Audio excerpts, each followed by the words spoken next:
Morning friends, myself Dr. Supriya Chogle, Assistant Professor, DRK College of Commerce, Kolhapur. As we have started a discussion over the topic 2, now we have reached to the point of audit of depreciation. So in this lecture, we are going to know what is mean by depreciation and what is the procedure for audit procedure for auditing the depreciation and expenses, and what is the role and responsibility of the auditor towards the audit of depreciation. Now let us know what is mean by depreciation. Depreciation may be defined as the gradual reduction in the value of an asset due to wear and tear, as in the case of physical assets like building, machinery, etc., or by mere passing of time, as in the case of lease, patent, and copyrights. So, what is meant by depreciation? In a simple word, there is a gradual reduction in the value of the asset. What are the reason of reduction in the value of the asset? Then first reason is because we use that asset due to wear and tear. As in the case of physical asset, like we use building, we use machinery. So because of usage, its value get decreases. Because of its aging, value get decreases. Or mere passing of time, as in the case of lease, patent, copyrights. So these are some of the intangible asset. So those also have depreciation because there is a gradual reduction in the value of the asset due to time also. So this is what mean by depreciation.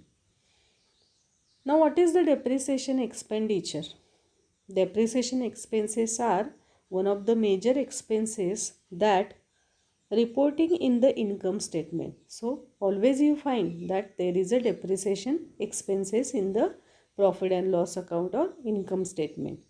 Those expenses are the cost that the entity charged to fixed assets used for operation during the periods. So these expenses are charged against the assets which are used in the daily operation. Like we use for production purpose, we use machinery, we use building. Okay, so all these depreciation expenses are the cost which are charged by the entity because they are using these fixed assets for their operation purpose. This is because accounting standard allows the entity not to record the expenses that they incurred for purchasing capital assets at the time of purchasing. As we know that trading profit and loss account only record the revenue expenditure or operating expenses, but it does not record the expenditure like capital expenditure against the purchase of any capital asset. We add that asset as an addition to the existing asset in the balance sheet, but it does not show any impact on the profit and loss account. Actually, the money has been taken for the purpose of purchasing assets, so it should have impact. So therefore there is a provision made, and even there is accounting standard which allows that you may record the expenditure against the depreciation of that asset. Okay, but they could allocate those expenses systematically over the period that they are using. So if you are using that machinery, building, or etc., so over the period you can systematically allocate the expenses and then you can charge it. Okay, this is what called as depreciation expenses. During the audit of financial statements, auditors should make sure that the audit procedure that they prepare are addressing the risk of material misstatements that caused by depreciation expenses and other related items such as fixed asset. So during the audit of financial statement, auditor has to assure that in the audit procedures that they prepare for addressing the risk of material misstatement and that caused by depreciation expenses. we know that there are different methods of calculating the depreciation. If you change the depreciation method, the amount may get changed and it has a different impact. So the auditor has to know that how the depreciation expenditure should be calculated, how systematically they have to allocate it and record it. So the auditor has to check. Understanding about the depreciation. Before performing detailed testing on the depreciation expenses, auditor should consider reviewing and assessing. Review, that means you have to study over the period, and assessing, that means you have to examine the control over the fixed asset and depreciation. So before starting the testing, the auditor has to check the review. Auditor has to review and assess the control over fixed assets and depreciation. This will help the auditors test the depreciation expenses more effectively. So his work will be more effective. The key control that auditors should look into including fixed asset purchasing, fixed asset physical control, depreciation calculation, and recording of those expenses into the financial statement. So the key control is associated with the fixed asset which is purchased, fixed asset control, physical control, depreciation calculation, and recording of the expenses into the financial statement. So the auditor has to check all those things before starting his auditing work. Now let us understand the audit procedure of depreciation. First step is you need to review, as an auditor, you need to review the depreciation rate. Auditor should assess the reasonableness of depreciation that the entity provided to the group or class of asset. The rate should be consistent to the capacity that fixed assets could contribute to the inflow of economic. Auditor also assess the depreciation rate against the rate provided by the tax authority as well as their understanding. Professional skepticism should also be applied during this testing by considering whether the depreciation rate could help management to get the expenses that they want. In some situations, management want to large expenses or else. So what is the auditor's duty? The auditor has to start the auditing of depreciation with the reviewing of depreciation rate. The auditor has to check that as per the tax rules or as per the Income Tax Act, the depreciation rate is charged or more or less rate is charged. Second step is recalculate the depreciation expenses. This is normally done by the auditors to recalculate the depreciation expenses prepared by the accountants in their depreciation schedule. Once the auditor completed their calculations, then auditor should compare their results to the client results. The difference should clearly investigate. As we know that there are different methods of calculating depreciation. But if there is any mistake or deliberately the accountant has mistaken to mislead the information, then the auditor has to at his own do the calculation regarding depreciation and then compare his calculation with the accountant's calculation or the client's result. Third step is review accumulated depreciation.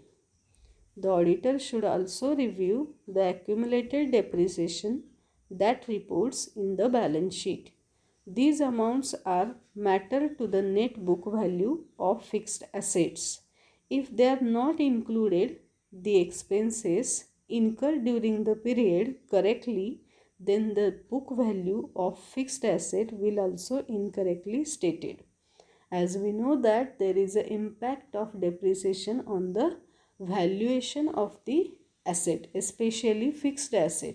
If we mistake in the valuation of the fixed asset, then the information provided by the balance sheet will be incorrect. So therefore, the auditor has to review accumulated depreciation which is reported in the balance sheet. The next step is reconcile the depreciation expenses. Depreciation expenses that recording the income statements should be reconciled with the expenses calculated in the depreciation schedule.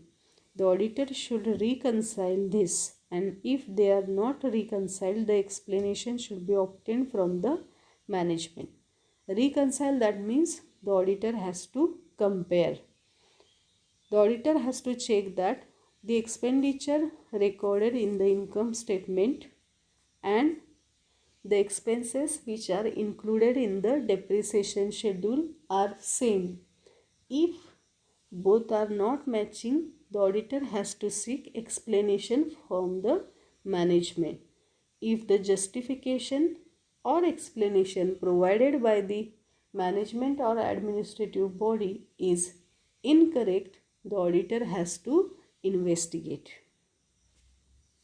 Next step is test the reasonableness. This procedure is linked to the recalculation procedure. For example, auditors perform depreciation expenses recalculation for a few months and then they project the expenses into the whole years based on their own figure. Once auditors did the whole year projection, then auditors could compare their own calculation with accountant figures. This comparison is expected to have different, but the auditor could set the acceptable threshold. That means the auditor has to check and apply the recalculation procedure. Now, let us understand auditor's duties towards depreciation in brief. Before certifying the final accounts, an auditor must satisfy himself about adequacy of the provision for depreciation on various assets. In case of concerns other than companies, he should generally follow the commercial principle which are more safe and prudent. That means the auditor, before certifying the final accounts, he must satisfy himself about the correctness and accuracy of the provision for depreciation. If, however, any of his clients insist on applying the relevant case law decisions, he cannot prevent them from doing so. He has to see whether the method of depreciation is reasonable and whether the same is uniformly followed. We know that we have to follow consistency convention. That means the methodology should be same over the years, otherwise the impact of the depreciation will be different for every period. So method should be appropriate. There are different methods and it should be followed continuously. In the case of companies, he should satisfy himself that the requirements of the company law are fully fulfilled or complied with. An auditor's work is much facilitated when a fixed asset register is maintained containing a page for each individual asset properly ruled to record all the relevant factors that influence the determination of depreciation rate as discussed in Article 2. So therefore, the auditor has to check as per Company Act or company law. The company has prepared financial statement. Second, he has to seek for explanation whether fixed asset register is maintained having individual asset details.